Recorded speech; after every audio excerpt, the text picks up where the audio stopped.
جو آج بزدلی کا شکار ہوتی ہے اور بہت جلدی مایوس ہو جاتی ہے،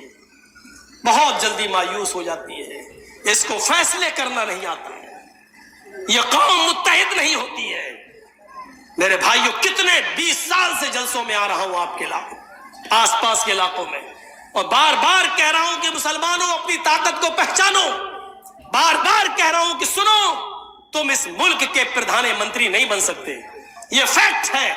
یا سسٹم ایسا بنا دیا گیا ہے کہ تم راجہ نہیں بن سکتے، تم وزیر اعظم نہیں بن سکتے اس ملک کے، لیکن اگر تم ایک ہو جاؤ، اگر تم متحد ہو جاؤ اور پورے بھارت کے مسلمان ایک پلیٹ فارم پہ قائم ہو جائیں، تو میں یہ قسم کھا کر کہہ سکتا ہوں کہ رب کعبہ کی قسم، تمہارے بغیر بھی کوئی پردھان منتری نہیں بن سکتا، کوئی وزیر اعظم نہیں بن سکتا۔ تم اپنی طاقت کو پہچانو، تم اپنے وجود کو پہچانو، تم بٹو گے تو اس کا فائدہ دوسروں کو ہوگا، اور ہو رہا ہے، تمہیں بانٹا جا رہا ہے، تمہیں الگ الگ بانٹنے کے لیے باقاعدہ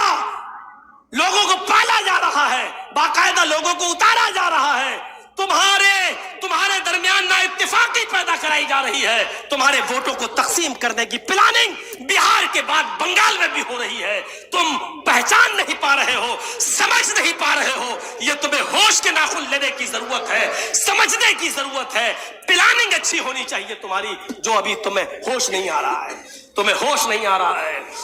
ہوش آئے گا، الیکشن کے بعد ہوش آئے گا، ابھی نہیں آئے گا۔ ہم پلاننگ نہیں سمجھ پا رہے۔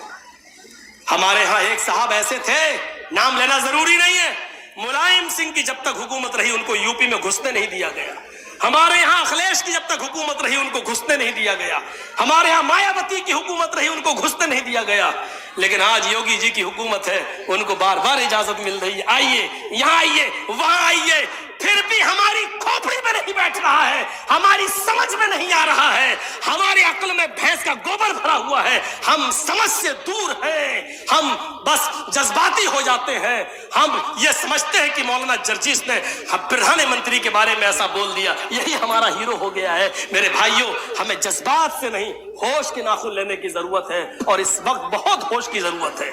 اس وقت بڑے ہوش کی ضرورت ہے، اس ہوش کے ناخن لیجئے، ورنہ آپ کے بھاٹول سے جو گوشت جاتا ہے کلکتہ وہ بھی نہیں جا پائے گا۔